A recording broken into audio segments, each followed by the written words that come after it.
Have you ever had two sisters fight over you? Well, I have. And let me tell you, it's not as fun as other guys might think it is. Hi, my name's Luke, and let me tell you about the time that my apartment burned down, but my college crush invited me to live at her place with her sister. The first thing you need to know is that I work at a modeling agency. That may not seem important now, but trust me, it very much is. I've had this job for about 2 years, and I work as a general manager, making sure that photo shoots go smoothly. I'm surrounded by beautiful women every day. But to be honest, I'm not interested in any of them. I actually have a crush on their makeup artist. Her name is Rachel, and while she isn't model beautiful, she's cute. And most importantly, she's kind and really nice to talk to. But I never thought I would have a chance with her. Why? Well, there's this guy that's always hanging around her, one of the male models, and he isn't shy about expressing how much he has a crush on her. I couldn't compete with him in a million years, so I've just resigned myself to admiring her from afar. But then the fire happened. I won't say that it was a good thing, but there were some good things to come of it. I'd lost pretty much everything I owned.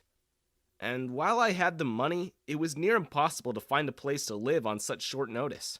I didn't have any family around that I could stay with either, and so I thought I'd just have to stay in a hotel for a few weeks. So imagine my surprise when I got a text from Rachel, saying that she heard about what happened and wanted to help me out in any way that she could. I was flattered, and we eventually worked out a plan for me to stay with her for a few weeks. Standing in front of my apartment complex, all of my things destroyed and unsalvageable, I shouted in joy and threw my hands into the air. The other residents turned to stare at me, but I didn't care. I was going to be staying with my longtime crush for at least a few weeks. This was my chance. I could finally have that one-up on the model that I've been competing with for Rachel's affections. I could barely stand still while I waited for Rachel to come and pick me up. When she rolled up to the curb in her car, she took a moment to look me over. "Are you all right?" "I'm fine. I think I'm still in shock about everything that happened. It's crazy how everything I owned is just gone now. But I'll survive." She urged me to get into her car after that. "Come on, I don't want you to have to look at this depressing scene again." While we were driving to her place, she warned me that she had a roommate. "She's actually my sister. I don't want to freak you out, but she's a bit different than I am," she explained. I didn't know what that meant, but I was confident that everything would turn out okay, because I was going to be spending more time with Rachel in the next few weeks than I had in the years that I'd known her. That's fine. I'm just glad that I found somewhere to stay until I can find a new place. "I'm sorry that your apartment burned down." "Does it sound weird that I can't really bring myself to care?" I asked. "I get to stay with a pretty girl now." With glee, I noticed that her cheeks were red with a blush. The flirtatious words had just slipped out, but I was glad that I said them. When we arrived at Rachel's place, we immediately headed inside. Remember when I said that it's necessary to know what I did for a living? Yeah, this was the reason why. The first thing I saw was her sister. She was gorgeous. Supermodel gorgeous. Probably the most beautiful girl that I had ever seen in my life. And trust me when I say that I've seen every kind of beautiful there is out there. She was sitting on the couch, flipping through the TV when she saw us, smiling brightly. "You must be Luke." "I am. You're Rachel's sister?" "Victoria," she greeted. She was eyeing me up and down, but I didn't pay it any mind. Instead, I turned back to Rachel and smiled at her. I completely missed the glare that Victoria had shot her sister. "I can't thank you enough for letting me stay here again. Is the couch where I'll be staying?" "Yes, feel free to make yourself comfortable."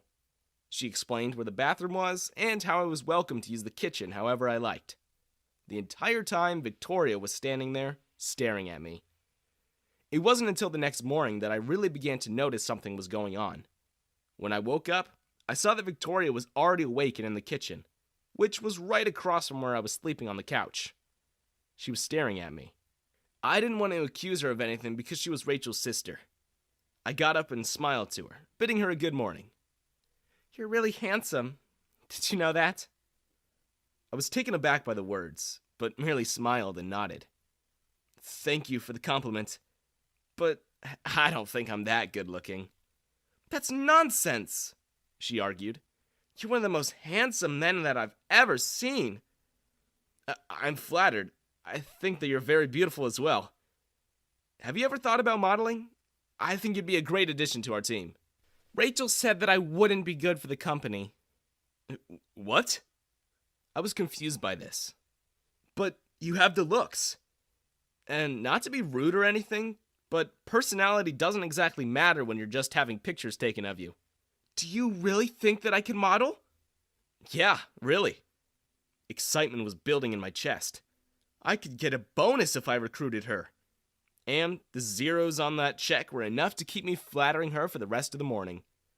Eventually, Rachel came into the kitchen, only to find Victoria practically hanging off my arms. Sister! Victoria greeted. Luke just invited me to come and model at your company.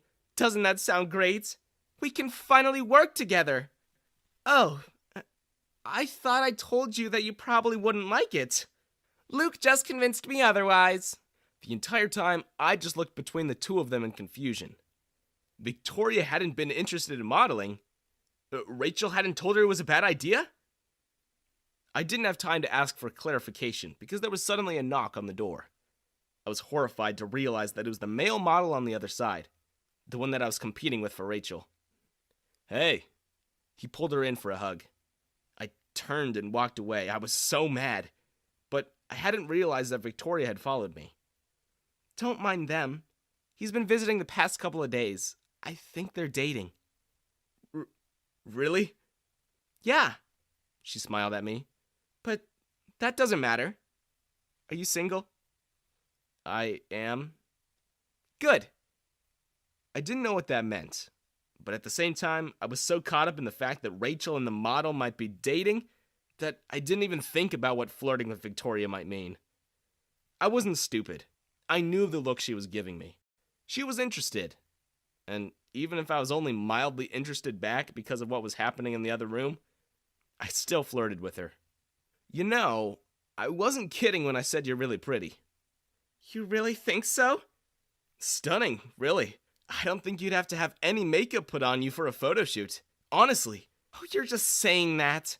I'm not. I stepped closer to her and allowed her to wrap her hand around my arm. Well, I wasn't lying when I said you're very handsome as well. I was losing interest.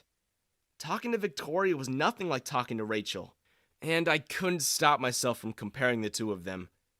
Victoria was beautiful, but she had no personality, and that wasn't what I was looking for in a girlfriend.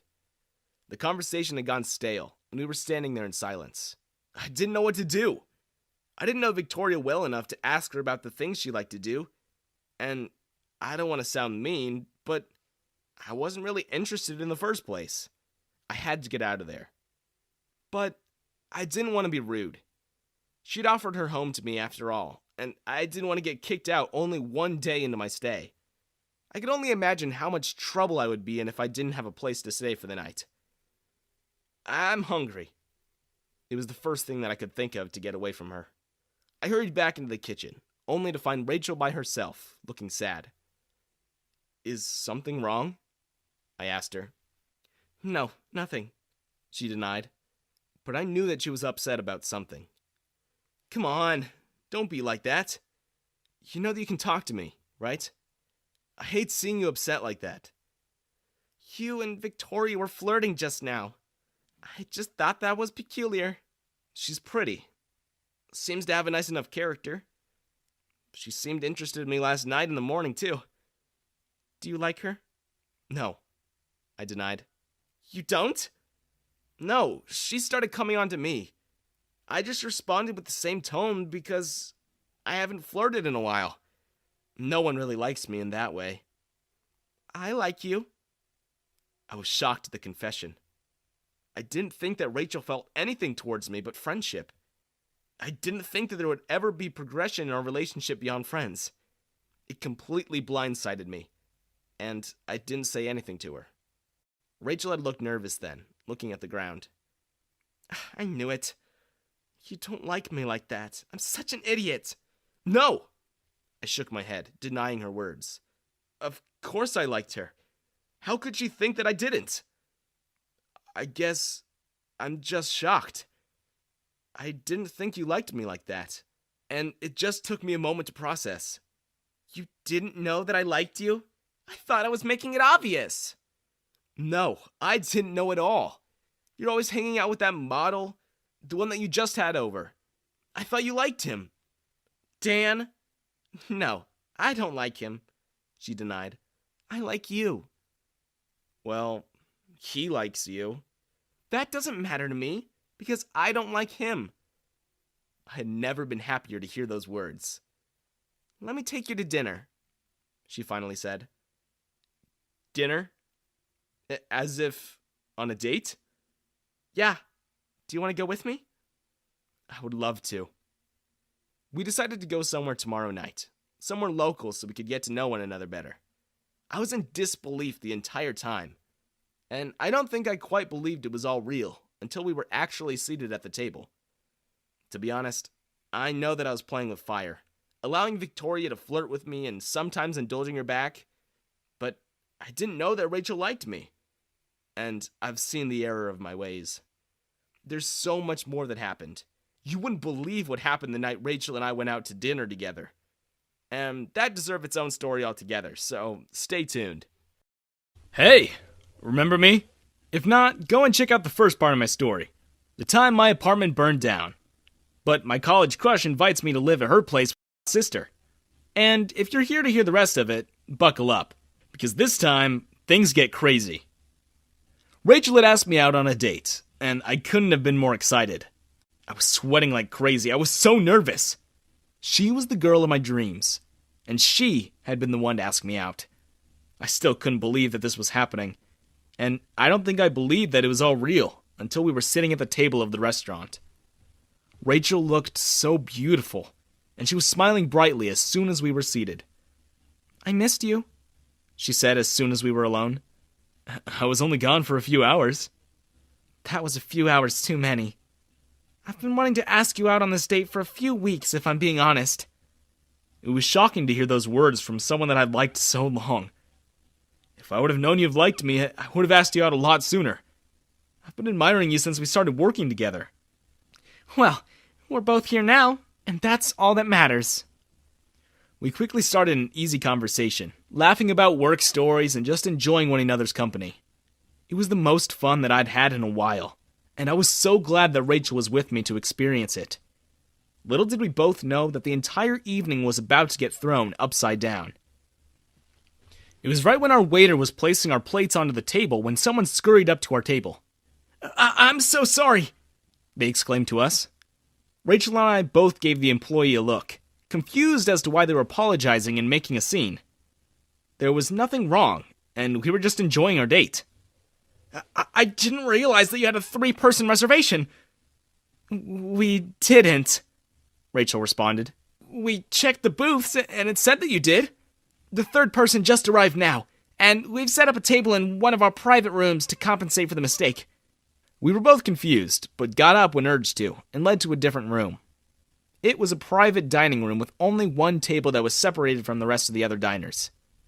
And there, sitting at the table, was Victoria. She was dressed up nicely, wearing an expensive dress and heavy makeup. She looked like she was going out for a date. Victoria? Rachel exclaimed. What are you doing here? You made a reservation for us, remember? She asked. She feigned innocence, as if she didn't know what was going on. It was for 3 people, and it hurt my feelings when I found out that you and Luke had gone without me. Because this was a date. Our reservation was for 2 people only, Rachel argued. Her face was getting red, and it was obvious that she was angry. I was just uncomfortable, looking between the 2 girls. What was a date? Surely not this. You told me that you didn't even like him that way, and that you wanted me to tag along to make sure that he didn't think this was a date. You know that's not true. You're just trying to sabotage me because you thought he was cute when you first met him. You're just jealous that he didn't immediately fall for your looks. The atmosphere was escalating. I had never had 2 girls fight over me before. It It was starting to get more heated, and I took a step back to distance myself from the fight that was about to happen. I don't know what you're talking about. You're just saying things because you're jealous of me, and you always have been. Admit it. Every guy that you've ever liked takes one look at me and wants me instead of you. You're just desperate to keep us apart. You're delusional. You're just a loser and an ugly sister. I had to do something. They were about to get physical with one another, and I didn't want to cause that kind of trouble for the restaurant. So, I stepped in between them, holding my hands out. Now, let's calm down, I tried. Do you like her more than me? Victoria demanded. You were flirting with me earlier, so I know you don't like her. Oh, shut up, Victoria. He was flirting with you because he felt bad for you. That's not true, right, Luke? Victoria was batting her eyelashes at me, grabbing at my arm. I didn't want to be mean, but it was true that I wasn't interested in her, and so I took a step back. You're all sorts of crazy, Rachel shouted. One of the waiters came in to see what the trouble was about. I sent him a pleading look to help me, but he took one look at the situation and turned, walking out, leaving me to deal with the two girls alone. All right, let's just sit down and try to enjoy this meal, I finally said, turning their attention back to me. I came to have a nice dinner, so let's not fight. There was an obvious miscommunication here. I don't think there was any kind of... I gave Rachel a look to cut her off. We wouldn't be able to escape Victoria and whatever stunt she was trying to pull if we gave in to her antics. And so, the three of us took our seats at the table and descended into awkward silence. So, Victoria finally said, you think that I'm pretty enough to be a model? It was the same conversation that I'd had with her before. I guess. I went through some of your things, she proclaimed, and I'm very interested in spending more time with you. How about you and I go out for dinner? Just the two of us tomorrow. Take me out? You went through some of my things? Your shirts are very comfortable. I shivered, realizing that she just admitted to digging through my things and wearing my clothes. She was acting as if that was completely normal. You smell great, too. This is ridiculous, Rachel suddenly exploded. She stood from her seat. I can't believe that you would try and purposely make me unhappy. That's not what I'm trying to do. You just can't see that he's not interested in you. He's interested in me. Victoria still seemed set on the vision that we were going to end up together. I don't like you. I finally stepped in. I'm sorry if I led you on, but I don't like you. I like Rachel. But you said that I was pretty. And I wasn't lying, but that doesn't mean I like you. Don't be silly. Of course it does. You can't just tell a girl she's pretty and then claim you're not interested in her. I think Rachel's pretty. But that's not the reason that I like her, I pointed out. I like her because she's kind and she's funny. We have amazing conversations together, and I enjoy spending time with her. But you love the time we spent together. I spent 5 minutes with you. That was all. I don't know how you thought that I liked you in those 5 minutes, but there was nothing to talk to you about. I was sad because of a misunderstanding, and I wanted to get away from you as fast as possible. Those words seemed to put everything in perspective for Victoria, and she stormed out of the room without another word. I felt bad. Of course I did. I never meant to hurt or lead anyone on. I didn't think that a little flirting was going to create a situation like this. I'm sorry, I apologized to Rachel. You're not the one that should be saying sorry. I didn't think that she would be this crazy. I never would have allowed her to talk to you at all if I knew that she was going to pull a stunt like this. We should get out of here. I don't want to be here any longer. We could take a walk through the park. That sounds great. I took her hand in mine, and we walked out of the restaurant, down to the park across the street. Even if dinner had been ruined, we could still make the best of the evening. That was until someone shouted and lights were being flashed at us. Stop! The both of us halted and looked at the man who I then realized were police officers. Are you all right, sir? What? I was confused. What do you mean, am I okay? Someone called an attempted kidnapping. A what? Rachel and I both looked at one another, confused as to what was going on. I don't know what you're talking about, I refused, shaking my head. There's no kidnapping going on. Who would say such a thing? Baby! Suddenly, Victoria was running towards us, throwing her arms around my neck. I thought I lost you when that crazy girl came with a knife to kidnap you and force you to take her out on a date. She was crying, putting on an entire show. I didn't know what to do. Are you crazy? I asked, taking a step back. You called the police just to try and ruin our date? Baby, what are you saying? You were kidnapped. Stop calling me baby. We aren't dating and you're delusional. I turned to the police. I'm so sorry if there was a misunderstanding. You're wasting your time here. There was no kidnapping. She's just crazy. Are you sure? Yes, I'm sure. It took too long to convince the police that Rachel had not kidnapped me. They seemed to believe Victoria over the two of us. But eventually, I got them to leave. Victoria was standing there, shaking her head. You don't realize that we're meant to be together. I've known you for less than 2 days. I don't like you, and I never will. Time doesn't matter. We were made for each other. Can't you feel it? We're leaving to enjoy our date without you. Don't follow us, I replied, turning and holding Rachel's hand once more, walking away from Victoria, who was now crying and screaming. I didn't think that she would turn out to be as crazy as she was. I felt bad that Rachel had to go back to their shared apartment after that. I decided to stay at a hotel for the time being. Rachel and I attempted to go on several more dates after that, but every time we did, Victoria would show up, or someone else would. One time, she even attempted to kidnap me herself, just to get me to go out with her. It's been really hard, and I don't know what I did to lead her on so much to the point of her obsession. She shows up to work to cause a scene. She follows me around the city, and it's really hard to be with Rachel when her sister's constantly hanging over our shoulder. I like her, but I don't know how much more of this I can take. Just this morning, I found a package waiting for me, and it was a shirt that I'd been missing for weeks, covered in lipstick and perfume. Victoria is crazy, and I have no idea what to do. Do I stop seeing the girls of my dreams? I don't want to give up on us, but this is ridiculous. I'm scared for my safety.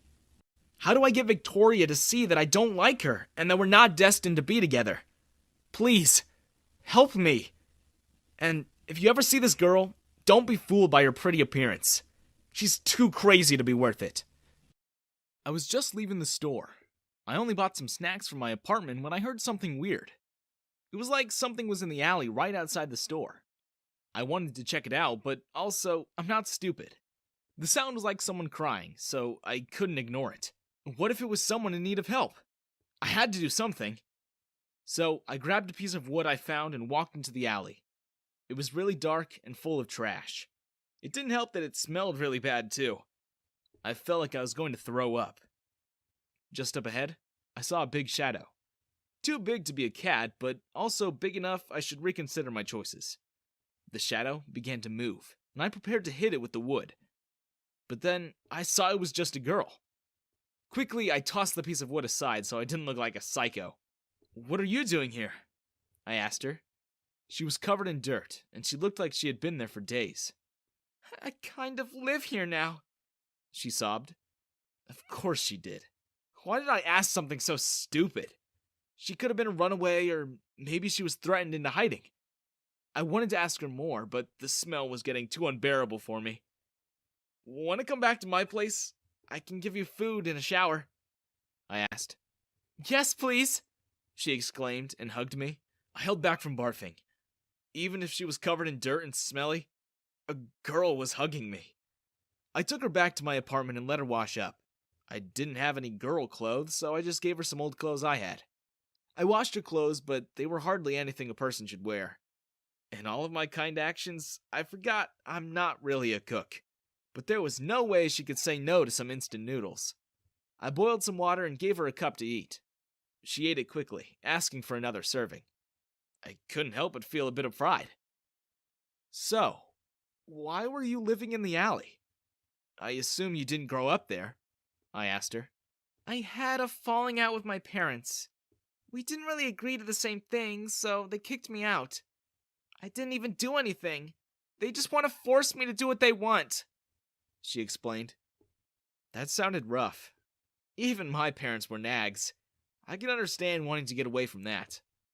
Well, you can stay here until you get yourself back on your feet. I don't mind, I told her. I wasn't going to pass up this opportunity. Now that she was clean, I could tell she was naturally pretty. Like, no makeup, but still model status. Besides, no gentleman would ever leave a girl on the streets with nowhere to go. Her eyes glowed with joy, and she hugged me again. Thank you so much! I don't know how I can repay you, she thanked me. Don't worry about that. Just try and get comfortable, I told her. Of course, I had one bed. An apartment isn't cheap, so I slept on the couch, like a gentleman. I couldn't help but imagine living with her in my dreams. We'd be the best couple together. It was kind of fast, but I could feel we were really getting along. The next morning, I took her to the store to get some clothes just for the moment. I wanted to learn more about the situation before I tried to get her to find a job or anything. She was very clever, sharp, and skillful. I couldn't help but wonder why her parents could be so mean to her. So, I began. I realized I never asked for her name. It's Patty. You can call me that, she had said with a smile. Okay, Patty. What was it that your parents were forcing you to do? I asked. They wanted me to marry this creep. He's like a stone. Talking to him was like pulling teeth. I never liked him, but they wanted me to marry the richest guy in town, Patty explained. I couldn't hide my disgust. That was so terrible. Trying to sell off your own daughter for money? I couldn't believe it. That really sucks. I don't blame you for running away. I'd do the same, I told her. Yeah, they just don't get me. You do, though. I like it. She smiled at me. Did I mention she had a great smile? Because boy, did she. Well, if you'd like, I'll come with you to talk to your parents. I'm sure they're looking for you and all, I offered. Patty looked hesitant, but she nodded to me. I'd like that. It's like they don't hear me. I bet if you pretended to be some rich guy, I could stick it to them. Or maybe get them to lay off and let me go back to my normal life. I have so much work I dropped for this, Patty said. I started to panic. Pretend to be rich? I don't know if I could do that. The fanciest clothes I had was a tuxedo from prom. But even that wouldn't pass for fancy clothing. I didn't even know how to use the fancy forks and spoons. What did rich people even talk about? How rich are they? I didn't want to make myself look like an idiot in front of Patty or her parents. I wanted to say no, I really did.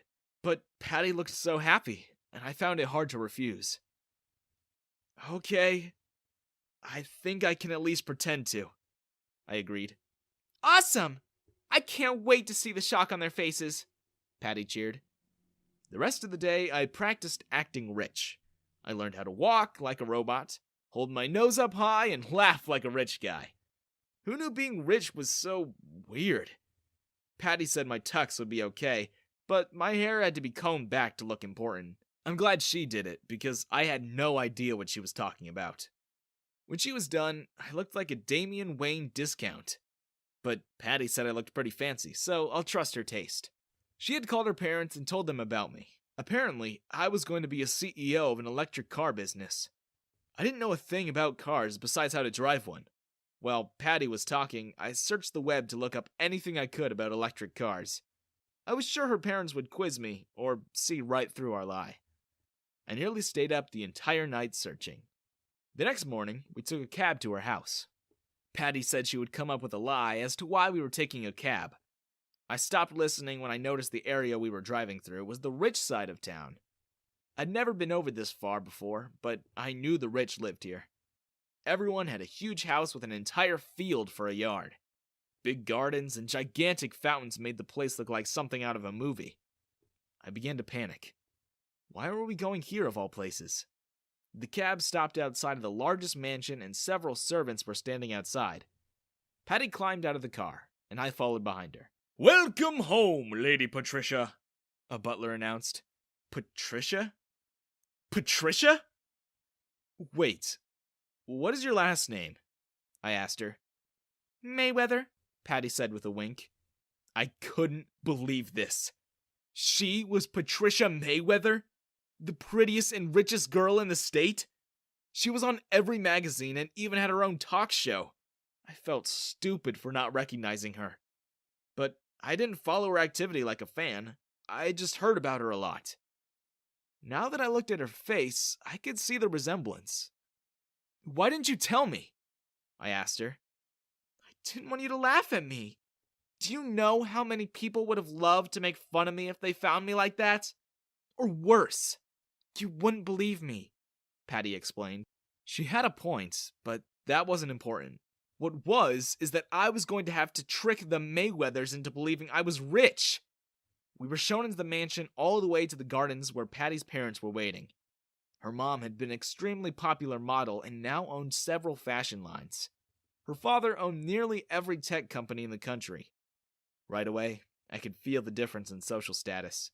But I felt Patty hold my hand, and suddenly, I was a rich guy. So, is this the guy you found? Her mom said in a snooty tone. He doesn't look like much, her father agreed. I inhaled deeply before repeating all the knowledge I had learned about electric cars. I told them that my company was new and working overseas, but I planned on bringing them to this state for the first factory in the country. I made up large numbers and told them I had stocks in the market. I made up awards and told them I was friends with celebrities. All of it was lies, but I couldn't stop talking. Of course, electric cars are good for the environment. The poor eat that up every time. Haha, I laughed. Her parents seemed to find it funny, laughing as well. I took it as a good sign. Oh dear, he is hilarious. You did well finding him, Patricia. Her mom praised her. I'll say, I should take him with me golfing. The boys would love to hear that one, her dad agreed. I almost began crying. I did it. Then, can I date him instead? And have all my stuff back? Patricia asked them.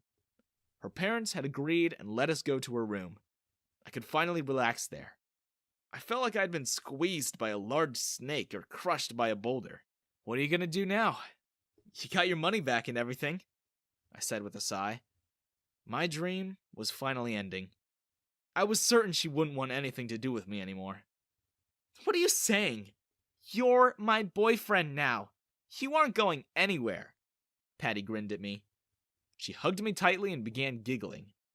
I wanted to fool my parents, but I wasn't just using you, silly. I really like you, so don't leave me, okay?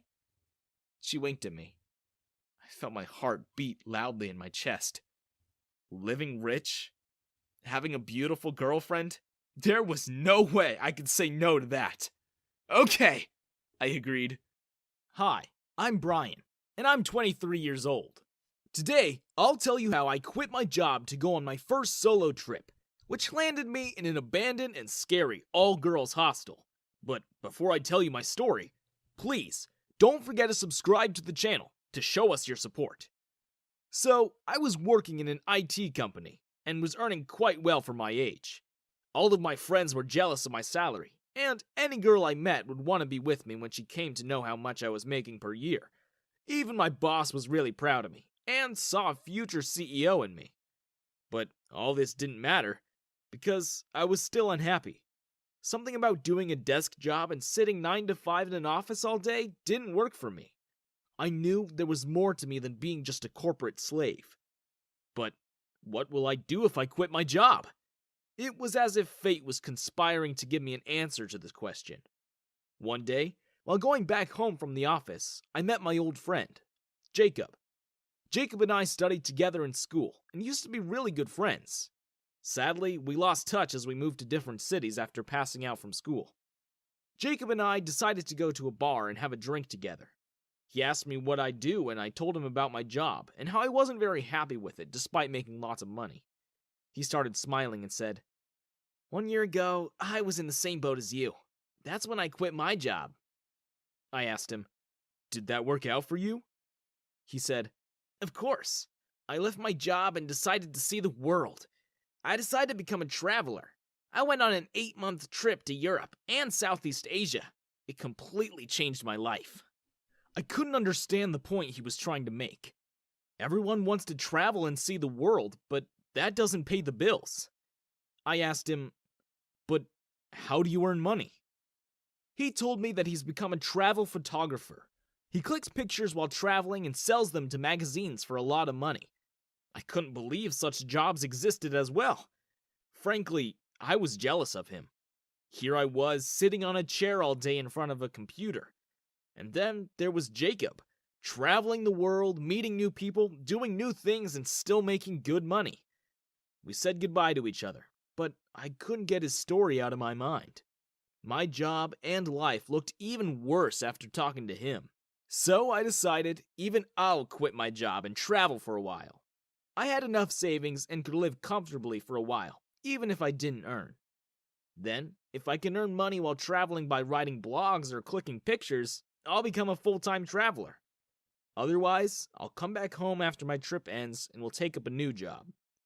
I told this to my boss and he got really sad. He genuinely liked me and thought that I'd do well in his company. But he didn't want to stop me from exploring other opportunities for myself, and let me quit the job. While serving my notice period, I started making my bookings for Europe. I decided I'll begin my trip from Spain and then travel from there to France, Italy, and Germany. I texted Jacob and told him as well about my travel plans. He was really happy that I found the courage to quit my job and go on this exciting journey. He called me and said, "I'm really happy for you, buddy. You'll have a great time. Also, don't forget to check out the Venus Hostel in Spain. That's the best place to stay." As soon as he disconnected the call, I searched Venus Hostel online. But sadly, there wasn't a lot of information about the hostel. I found this to be strange. Finally, I found something about the hostel on a traveler's forum. It was from a guy named Dane, who had written that the hostel was really creepy and nobody should go there. I was in two minds now. How can there be two polar opposite reviews about the same hostel? I decided to ignore the online reviewer. After all, Jacob was a serious traveler, and I was sure anything he recommends would be fun. Any case, people write anything online these days. None of these reviewers can be trusted. I took the number of the hostel from Jacob and made the booking. In a few days, the date of my travel arrived. I was really excited about this trip. I was going to see new places, meet new people, and do all the things that people dream of doing. I took the flight, and in a few hours landed in Madrid. I really liked the vibe of the city. It was refreshing and totally different from anything I had seen back home. I stopped a taxi and told him, "I want to go to Venus Hostel. Can you please take me there?" He got afraid and immediately drove away. I wondered what I did to get such a reaction from him. Perhaps he didn't like foreigners. I ignored it and decided to stop another taxi. I told him the same thing, that I wanted to go to Venus Hostel. He said, "Are you mad? Nobody should go to that place." I asked him, "Why?" He ignored my question and drove away. Now, things were getting really weird. Why would he say such things about a hostel Jacob said so many good things about?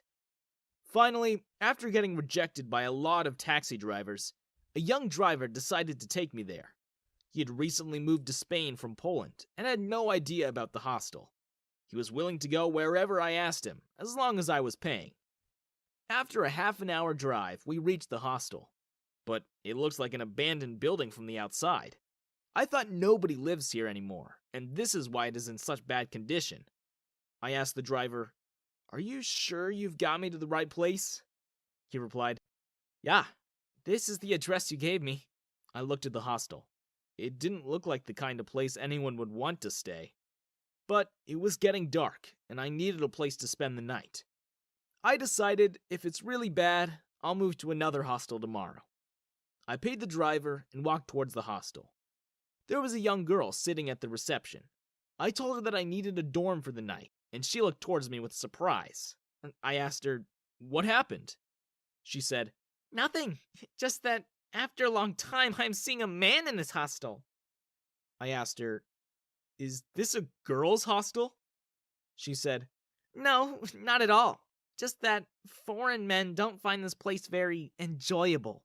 I hope you have a good time, though. She pointed in the direction of my dorm and asked me to have a pleasant stay. Till now, my experience there had been pretty weird. I just hoped the dorms were comfortable. But when I opened the dorm, I received the shock of my life. All the beds were occupied by women. They were sitting in their night suits and weren't expecting anyone when I walked in. I quickly closed the door and went to the reception. I told the girl there, "Are you sure this is the right room? There are only girls inside." She smiled and said, "I told you, sir. Foreign men don't have a very comfortable time here." I wondered why that would be. The girls inside the room seemed to be harmless. I went back inside the room and took a vacant bed in the corner of the room. One of the girls in the room walked to me and said, "Hi, my name is Melissa. How are you?" I told her I'm great. She seems like a nice girl. I asked her, "Where are you from?" She said, "Madrid." This was quite strange. That was quite strange. If she was from Madrid, why was she staying in a hostel and not in an apartment? I asked her the same question, and she told me, "The police won't let me." I didn't get what she was saying. I asked her, "Why is that?" She said, "Because they're looking for me. I have a criminal case against me." I was shocked. I was inside an abandoned hostel with a criminal. I didn't know what crime she had committed, but it must have been something serious. I could tell from the look in her eyes. She then came close to me and held my hand. "I want to escape this country so that the police stop chasing me. Will you marry me and take me to your country?" This was quite a weird request. We had met just 5 minutes ago, and now she wanted to marry me. Then another girl came to me and pushed her away. "No, he will not marry you. He will marry me and take me home with him. Even I want to run away from the police." I asked her, "Are you a criminal as well?" She started laughing and said, "Don't you know, stupid? Every girl in this hostel is a criminal. That's why we stay in this abandoned building away from all the attention." Then I looked at all the other girls in the room. They were all looking towards me and smiling. I couldn't believe that all of them had committed some pretty serious crimes. That's why they were here. I was feeling afraid for myself now, and felt like a fool that I came to this place. I took my bag and decided to leave. That's when Melissa locked the door. She said, "You can't leave. Any foreign man who comes to this hostel can't leave without marrying one of us." Now I understood why foreign men don't like coming to this place. I moved away from the door and started getting worried about my safety. That's when all these girls started walking towards me. All of them were chanting, "Marry me, marry me." I didn't know what to do. I was stuck in this room with nowhere to escape. These women won't let me leave. That's when I saw a window behind me. It was open, but I knew jumping outside wouldn't be easy, as we were on the first floor. I wish I had any other choice, though.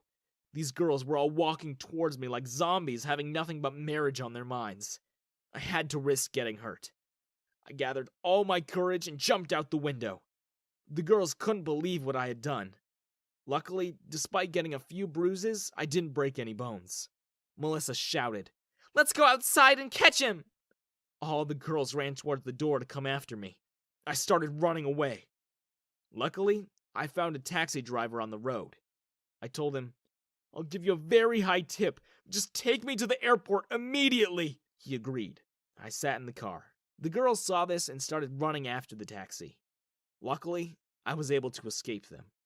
After this bad experience, I booked my tickets for America and decided to go back home, immediately canceling all my travel plans. My first solo trip turned out to be a nightmare. I'd rather stay in an office all day than inside an abandoned all-girls hostel with criminals. Hey there! My name's Jack, and one time, I stopped to help a girl out with her broken down car. The moment I did, I instantly regretted it. But before I tell you the rest of my story, don't forget to subscribe, give this video a thumbs up, and hit that notification bell icon to show your support for me and keep updated with all new uploads. So, yeah. One day, I was driving home from dropping a friend off at the airport. I'd driven about 30 kilometers out, but Saul was one of my best friends, and however I could help my friends, I did what I could. It was on the winding, mostly quiet back roads that led to my farmhouse that I noticed a woman trying desperately to get my attention by waving her hands over her head. I noticed that her car was smoking furiously, and that one tire was on the ground behind her. It looked like a bunch of things were going wrong for her, and so I decided I should help her. I slowed down and parked behind her car. I waved from behind my windshield. Her smile was sweet and innocent. I smiled back at her and offered my assistance. "Hi there. Car trouble?" I said. She shrugged her shoulders and said, "Just my luck, right? And on these deserted roads, too." "Oh, these roads are fine, don't you worry. Lots of nice people around here. In fact, I live not too far from here." Her eyes lit up. Oh?" she asked. "Yeah, my place is just down the road," I said. "Looks like my luck's finally turning around, eh?" the girl said. I didn't even remember to ask for her name, nor did I remember to give her mine. Soon enough, I finished helping her. The tire was easy enough to replace, but her engine, well, I couldn't exactly figure out what was wrong with it. All I knew was that it wasn't going to get fixed anytime soon. I told her as much and offered to give her a lift anywhere she needed while she waited for the towing company to take her car to the shop. She asked if I didn't mind her waiting at my house in the meantime. She said she didn't know anybody nearby, and so she wasn't really sure where else to go. I obliged and thought, well, it wasn't that often that I had any company at home, so why not? She seemed like a nice girl. No reason not to help her. Turned out, meeting her was more trouble than I thought it would be. "Mike's a good friend of mine," I told her after referring Mike's shop to her. "I'm sure he'll get your car sorted out, no problem." "Thank you so much for helping me out. I hope I'm not being too much of a bother," she said when I welcomed her into my home. "Not at all," I said. "Can I get you anything? Water, lemonade, iced tea?" "Iced tea sounds lovely," she said. We chatted for a bit and had iced tea together while we waited for Mike's call. To be honest, I was hoping he'd call sooner because I had a bunch of things planned for the day, and I was anxious to get to them. It was then that I realized I didn't even know her name, and I'd already let her into my home and served her drinks and all that. So I scratched the back of my head, embarrassed to ask her. Where are my manners, eh? I never even gave you my name, and I never asked yours. I'm Mike, by the way." Suddenly, I began to feel nauseous. Everything began to spin, and before I closed my eyes, I heard the girl say, "Oh, I know exactly who you are, Jack." I found myself lying in an unfamiliar bed in an unfamiliar room, and sitting all too close to me on that bed were 3 girls. One of them, the girl I helped with her car. I shook my head to make sure I wasn't dreaming. I pinched my arm, and then I said, Where am I? Who are you guys?" The girl I helped came closer and said, "I'm Zelda." "I'm Tara," said another. "I'm Xena," said the last of them. "Weird names, right? You can blame our dad. He was a total nerd," said the one whose name was Tara. "What am I doing here? Weren't we just at my farm?" I asked Zelda, confused. "And now we're here," said Zelda. "At our place. Do you love it?" What happened to your car? Mike? Mike was supposed to fix your car," I said. "Oh, don't you worry about that old thing. It served its purpose," said Zelda. My brain struggled to catch up to what she was saying. And then I got there. "Wait, what do you mean?" "A classic honey trap, really," commented Xena. "Is he really gonna be this slow the whole time?" said Tara. "Oh, girls, take it easy on the guy. He's probably still a bit loopy from the pills I slipped into his iced tea. Give him time. Give him time. His type is usually pretty easy to break. They're always eager to please." Then Zelda turned to me and pinched my cheek. "Aren't you, big boy? You'll do absolutely everything we tell you. Oh, I know you will. I watched you for weeks. I know exactly what you're into. Your search history's full of maid fantasies, eh? Dirty, naughty beta. Reality of the situation finally sank in. I should have chosen that day to be a jerk and not stop for strangers on the road. I should have listened to that tiny voice in my head that told me to keep driving. But, as usual, I didn't listen to my instincts. The girls dressed me up in what I can only describe as something butlers would wear. They made me serve them. All day, 7 days of the week. They made me cook for them, clean their cabin in the woods, and waited on their every need. They even made me brush their hair before they went to sleep. Sometimes they would make me pretend I was their boyfriend. I had no choice. Whenever I would even think about disobeying, Zelda would press a button and the collar they fastened on my neck would shock me. Even without the shock collar, I bet Tara could snap me in two if I so much as looked at her wrong. She was built like a truck. One night, Zelda made a move on me. I tried to push her away, but she shocked me with the collar until I had no more strength to resist her. She kissed me, and as soon as she pulled away, Tara and Xena appeared from nowhere. Hey! No fair! I had dibs on kissing the butler! Protested Xena.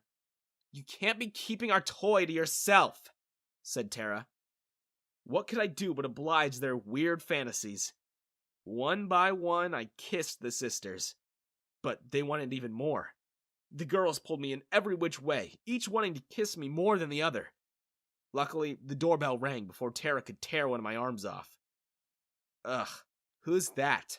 What bad timing, said an exasperated Xena. Oh, that must be the pizza I ordered, said Tara. Sorry.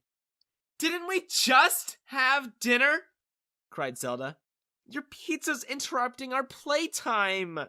Go get the door, you great big oaf. And you, Zelda warned me, not a word.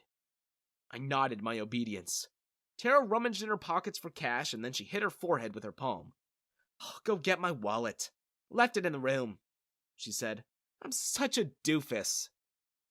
You, butler, get the pizza and sign for the thing while Tara gets her stuff. I want you to serve us in the dining room. Quick, quick, demanded Zelda. I obeyed. When I saw how pretty the pizza delivery girl was, I lost my train of thought. As I was about to sign the receipt she handed me, something in my brain clicked. It was another little voice. It told me to get help. And so, instead of my signature, I wrote, "Help me." I saw the pizza girl's eyes widen as she read what I wrote. She looked at me, her eyes wide with fear. Then, Tara put her hand on my shoulder. I was a goner, I thought. Did she see? Was tonight the day I die? Sorry if I brought you into this, pizza girl. I was just following my instincts for once. Then, as I readied myself for imminent death, Tara said, What are you still doing here, you bimbo? My sisters are waiting for you to serve them their pizza. Stop trying to hit on the pizza girl. You're already taken. Then, to the pizza girl, she handed some cash and smiled. Sorry about that. Our butler's a player, she said. I added some tip for your trouble. Have an awesome night. And then, she shut the door. I breathed a sigh of relief. Did she really not see? All night, I was on tenterhooks. I wondered if Tara was just waiting till the others went to bed to confront me. I thought she was going to spring it on me at any point. I was jumpy, stressed, and more than a little scared for my life. What if my instincts were wrong? What if that pizza girl was their friend? What if she'll tattle? These were the thoughts that ran in my head as I struggled to sleep that night. Every rustling of the leaves outside, every creaking of the floors, every single odd noise I heard made me jump. So when a loud bang erupted outside, my soul nearly left my body. I stared at my bedroom door in utter fear. I was finally about to die. At least, I hope it will be quick. And then, I heard some scuffling and someone shout, Police! Freeze! I was saved. I couldn't describe the relief I felt that moment, even if I tried. I was so scared. And when they finally pried my bedroom door open and those flashlights focused on my face, I cried. I'm not ashamed to admit it. I fully thought I was going to die in that house, and thanks to that girl, I was saved. I guess it really pays to listen to your instincts. I was eternally grateful to Kat. That was the pizza girl's name. We stayed in touch, seeing as we had to testify against my kidnappers in court. But even after Zelda, Xena, and Tara were already sent to prison, we kept texting. She's been to my farm a couple of times, and whenever she'd visit, the house would feel more like home. I really like Kat. And, well, who better to be in love with than the girl who saved my life? Tonight, I'm thinking of asking her out. Wish me luck, guys. I never even imagined it ever happening. But when Jane texted me, I was over the moon. She asked if I had time to hang out, and I said yes without even knowing where. I had such a massive crush on her that even if she wanted to kidnap me, I would have jumped into her car without question or any need for restraints. And that's exactly what happened. Hi, I'm Nick. And one time, my crush trapped me in her underwater suite. But before anything else, don't forget to like, subscribe, and hit that notification bell icon so you can show your support for me. I know. I'm giving off big simp energy. But if you ever get a chance to meet Jane, you'd understand why I'd literally do anything she asked. And it's not just me. There's a bunch of guys from our college who still try to hit her up years after graduation. So, you can understand why, when she suggested I should come hang out at her place, I just went with no second thoughts. I had to drive a couple of hours out of town and towards the coast. Jane had always been the sort to distance herself from crowds, even though back in school she used to always have everyone following her everywhere. She was quite popular. It was kind of a side effect of being extremely beautiful, being one of the nicest girls in campus, and being the daughter of a tech tycoon. So, I guess now that school was over, she can fully embrace her hermit-like personality without needing to be forced into social interaction. I heard she built a house by the sea close to some famous diving spots. I was actually quite excited to see it, given that I'm a big diving enthusiast myself. But when I get there was nothing. There was just a bunch of jagged boulders overlooking the sea. I wasn't sure what to make of it. Was she punking me? Did I somehow do something to her and now she's made me drive 2 hours to a deserted lot as revenge? I was about to call her when suddenly a familiar head of hair began to materialize from below the boulders. I was about to bail in fear. It was like some sort of scene from a horror movie. But in all actuality, I was just standing at the wrong side of the house. When I began walking towards Jane, I saw that behind her, carved into and through the massive boulders, was a stone staircase that led down to a door. Bang! I said, unable to hide how impressed I was. Jane giggled. Insane, isn't it? She said. I'm so happy you made it. I know it was a long drive, but it's gonna be worth it. I promise. Jane hugged me and led me downstairs towards her front door. Already worth it, I caught myself thinking. Going down the stone steps that were carved into the boulders was a bit claustrophobic. It felt like one of those Indiana Jones movies where stone walls move and crush people. Luckily, Jane's house didn't have that feature. And once Jane opened the door, the contrast from the claustrophobic stairway experience was massive. The front door just opened to sunlight and uninterrupted views of the open sea. It was all glass, from floor to ceiling. I struggled to find an angle of the outside world that wasn't visible. It was simply breathtaking. And Jane saw the wonder in my eyes and how speechless I was, so she said, Want to come to the balcony with me? It's even better out there. It was like I'd somehow time traveled to the future. Her entire house was run by technology I didn't even know existed. Everything was voice activated. The glass panels of her windows adjusted their opacity and color depending on how bright it was, or if you just wanted them clear or opaque for privacy.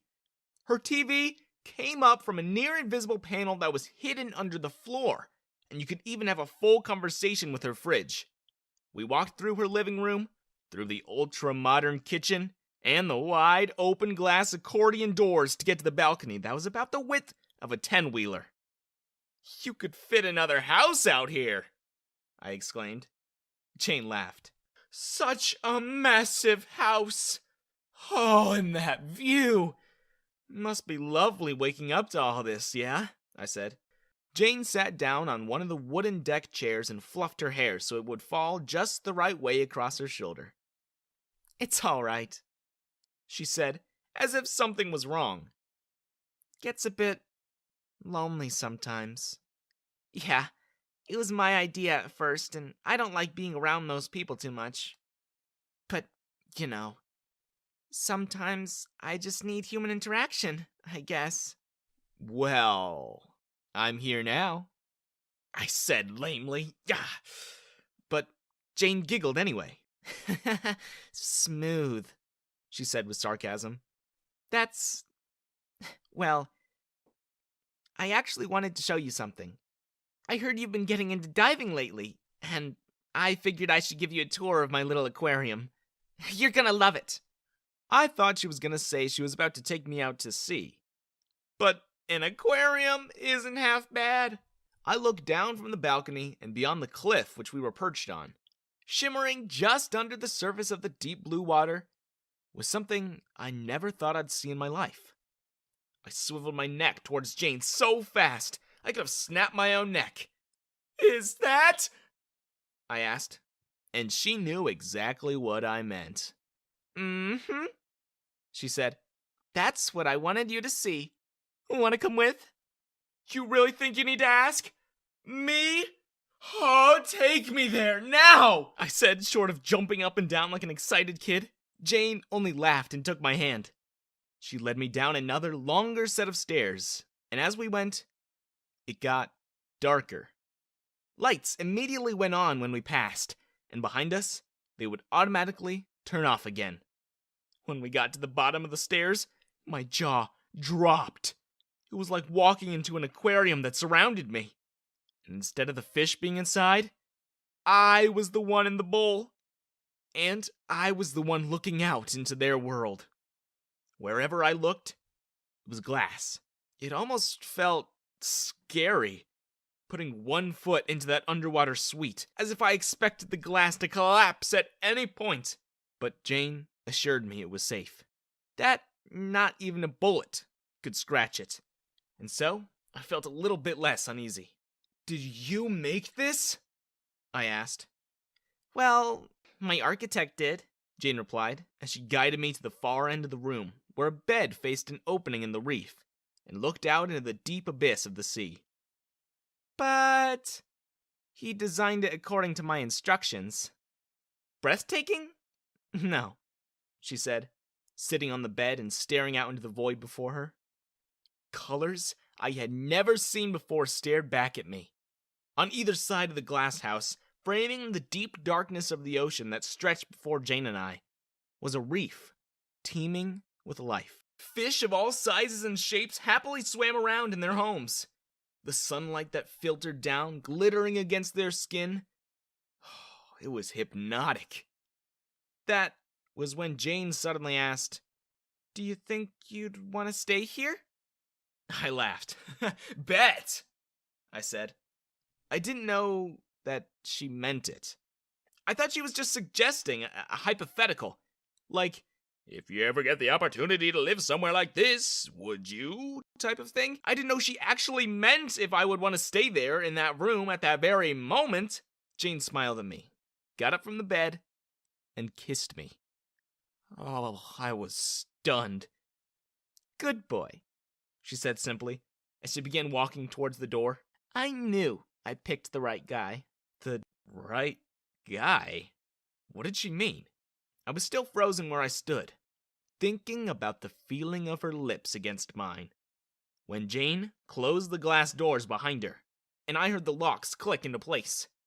It took me a second to realize what was happening, and when I finally did, I ran to her. I banged on the glass with my fists. "What are you doing? Jane? Jane, this isn't funny. Let me out. Jane? Jane? Jane, please! But Jane simply smiled down from the top of the stairs at me. There was an intercom that appeared out of the concrete wall, and when she spoke, I could hear her as clearly as if she were in the room with me. Now, you're my little pet. Behave, and you might get some treats, she said. I yelled myself hoarse that day. I banged my fists against the walls until they were sore and bruised. But Jane didn't reappear. When the sun went down, lights in the glass cube came up and illuminated the reef outside. The fish had all but disappeared into their houses as day turned to night. And what remained were more sinister, more threatening. There was a reef shark or two in the distance. Moray eels poked out of their little caves, and, close to the bed and burying itself in the sand, was a nasty-looking stingray. A panel in the back wall, which was made of concrete, opened up, and out slid a plate of gruel. Jane's voice boomed through the intercom. I told you to behave if you wanted treats. Only a good boy deserves treats. Better hope you haven't cracked the glass, Nick, or you'll be spending the night with the sharks. The intercom clicked, and she was gone again. I tried my phone, but I got no coverage. I searched high and low in that suite. It was furnished so lavishly. There was a freestanding tub made entirely of marble. There was an 80-inch TV, but there was absolutely nowhere I could escape through. Nothing strong enough to break the glass. Unless if I was somehow able to pick up and throw a 2-ton marble tub. So I did as I was asked. I lived and stayed in that room as Jane wanted, and my situation somewhat improved. The meals she would send down to me became more extravagant, and one day she sent me the TV's remote. As I relaxed into the situation, I began to... You're gonna kick me for saying this. Enjoy it. Somewhat. Technically, I had everything anyone needed to live in that massive underwater suite. All the basic necessities in excess. Jane fed me whenever I wanted, as long as I behaved. There was a massive walk-in closet with clothes in my size that Jane personally picked out for me. And I had a roof over my head. A glass one. But a roof nonetheless. I've lost count of the days. At first, I kept track by logging when the lights went on. But then, the hours melted into days, and days merged into weeks, and it felt pointless. One day, Jane put another guy in there with me. And then another. They were all old classmates of ours. Pretty soon, Jane had to equip the suite with 5 bunk beds as there were 10 of us in there. It was weird at first, but we eventually got tired of fighting what Jane wanted. We just stayed there, gamed all day, and watched the fish. I don't even know if I want to leave anymore. Jane talks to us over the intercom every day now. It's just like she's in the room. I honestly have everything I need. Do I even want to leave? Hey there, I'm Eli, and one day, a super hot scientist abducted me. But before I tell you the rest of my story, please remember to like, subscribe, and click the notification bell icon so you can stay updated about new uploads, and to show your support for me. I didn't know taking that IQ test was going to lead to this. But when I got my results, and that piece of paper said that I had an IQ score of 162, I started getting weird calls from private numbers. At first, I thought it was just spam. The calls would always start with some odd elevator music, and then, what sounded like a recorded message would play. I did tend to frequent internet forums, and so I thought it was just from signing up to too many sites. Or maybe I clicked on some weird links, I supposed. But then, one day, when I took the time to actually listen to the whole thing, I found out that it was an invitation. An invitation to join the country's premier society for gifted people.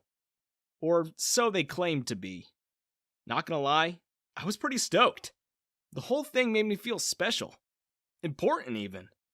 And speaking on behalf of total geeks like myself, who wouldn't want to be part of an elite exclusive secret club? So that's how it all began.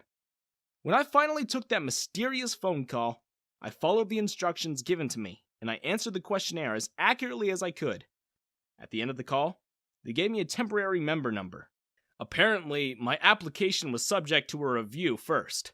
The robotic voice on the other end of the line said that I would be contacted within the next week if my application was successful. And, once accepted, they would need to invite me to one of their offices to formally induct me into the club. Then, the line clicked and the call ended. That very same night, I received an email from them. I didn't really expect everything to happen that fast. But the reasoning they gave me were all logical. They told me that no member had ever had any score above 150. And so, everyone was pretty excited. They arranged for me to be inducted, toot sweet. The following morning, a shiny Cadillac pulled up to our house. My mom and dad were so impressed, they didn't mind letting me go off with a bunch of strangers. But not before my dad snapped a selfie of himself in front of the fancy car. As soon as I got to their offices, a stern-looking lady greeted me at the front door. "You must be Eli," she said as she shook my hand. "I'm Minerva. I'll be handling your induction to the club today.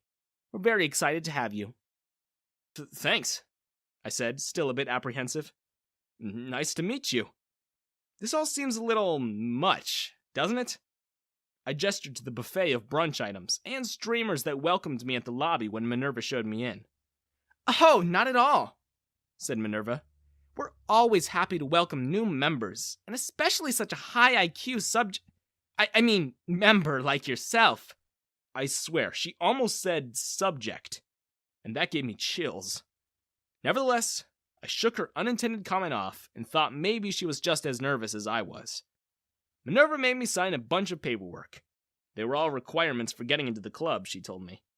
They asked a lot about my family, my background, things I tended to like doing, even my medical history. There was a bundle of stapled paper that seemed like a contract, but I never got to read it in full as Minerva rushed me into signing it, saying that I was on a tight schedule for the morning. She said I was to meet with the board of the club, and that my tour of the facilities was already running late as it was. "We'll email you the entire contract," she said. "Don't worry about it. It's mostly non-disclosure stuff and that sort of thing, for your own safety, and the other members as well." She winked at me, and I believed her. Just as I finished dotting the I on my signature, the sliding glass doors that led further into the building hissed open. The sound reminded me of the doors you always see in sci-fi movies. Out stepped a group of men in lab coats. The most prominent of them extended his hand to me. He didn't smile. He didn't introduce himself. He just took my hand with a vice-like grip and said, "Glad to have you here, Eli." And then, he nodded at Minerva. "His paperwork is in order?" "Yes, just finished signing everything," Minerva replied. "Then, shall we proceed?" asked the tall, serious man whose name I still didn't know. Immediately, 4 of the men in lab coats seized me. There was also 2 girls who looked like they were part of security that came up from behind me. I didn't even notice them there. "Well, hey!" I exclaimed as they half-dragged, half-guided me further into the building. What's happening? What are you doing? Get off!" The tall man looked back over his shoulders, but didn't stop walking. "Just do as you're told, boy. It'll be much easier for you." It wasn't as if I had much of a choice, really. I was a scrawny kid. I couldn't fight off even one of them if I tried. Soon enough, they pushed me into an elevator. And when I saw that there were only 3 floors in the building, I contemplated the odds of me surviving that fall. I just need to land right, I thought. But no sooner had I finished my thought than the elevator began to descend. Nowhere in the elevator's console did it say that there was even a basement.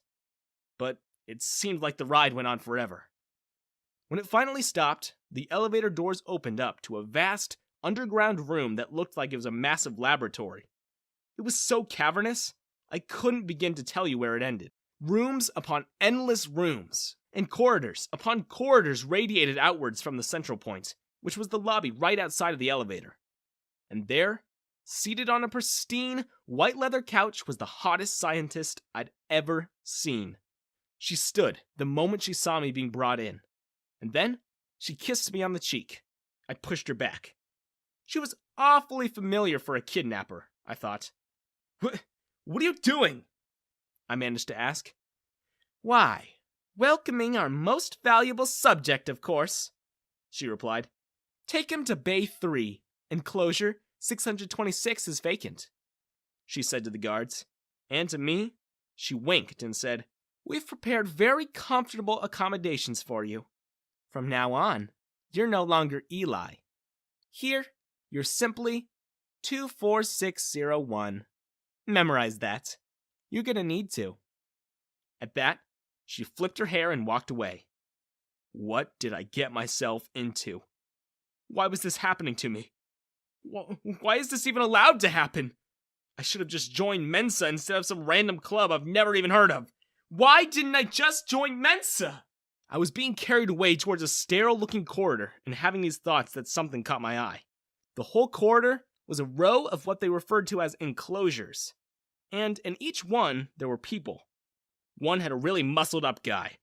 Another, a small, lost-looking girl. And then, I saw him.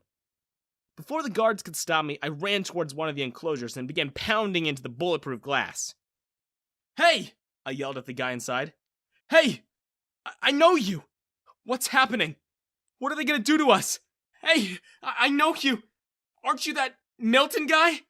But whether it was him or not, I didn't even find out. One of the guards took out a taser, and in a second, I'd lost consciousness. I woke up in a bright, white padded room, exactly like the ones you see in asylums.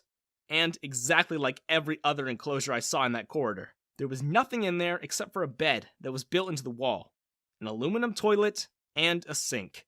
There was one entrance and exit, the one that led to the corridor, and that wall was made entirely of bulletproof glass.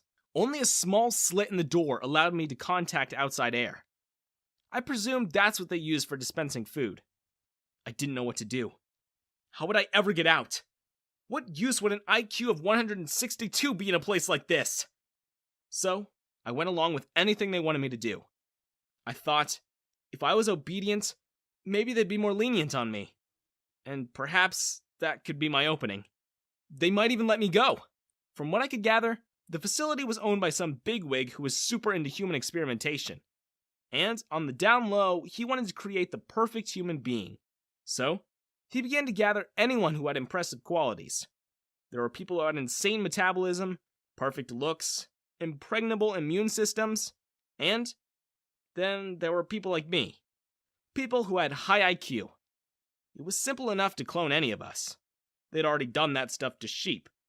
But to be able to take all the qualities from all different kinds of people, they were having a tough time with that. When even gene editing and CRISPR didn't work, the hot scientist came to me one day. She looked a bit sad. "I'm sorry we have to do this, but this is our last option. The boss is cracking down on our deadlines. It's either you or us." I did not like the sound of that, one bit. I tried to fight her. I tried to fight off the guards. But no amount of screaming and struggling did me any good. They dragged me into a dark corridor and pushed me into what looked like an operating room. Once inside, they strapped me into a contraption, which was like an upright hospital bed. On my head, they placed a metal cage that kept my skull in place. I tried to move my head, but once they fastened the cage, I couldn't move an inch. Then, the scientist took out a syringe. She tested it first, and then she began to walk towards me. I screamed and thrashed against my restraints. "Help!" I yelled. "What are you doing? Help! Please! What are you doing? Please stop!" It only took a few seconds. As soon as she'd withdrawn the needle, I began to feel loopy. The world began to spin, and my eyes began to droop. But before I completely passed out, I saw her coming at me with a saw. She was about to cut my head open. There isn't much that I could remember clearly. Everything was a blur. I know that there was loud noises. I remember being taken off of that bed. I remember men dressed in suits, and I remember seeing that guy that I recognized from before. He was being taken away by what looked like a bunch of mafia guys. I remember the doors to every enclosure opening. Somehow, I made it out alive. The sedative they put into me eventually cleared, and I ran. I just ran, and no one stopped me.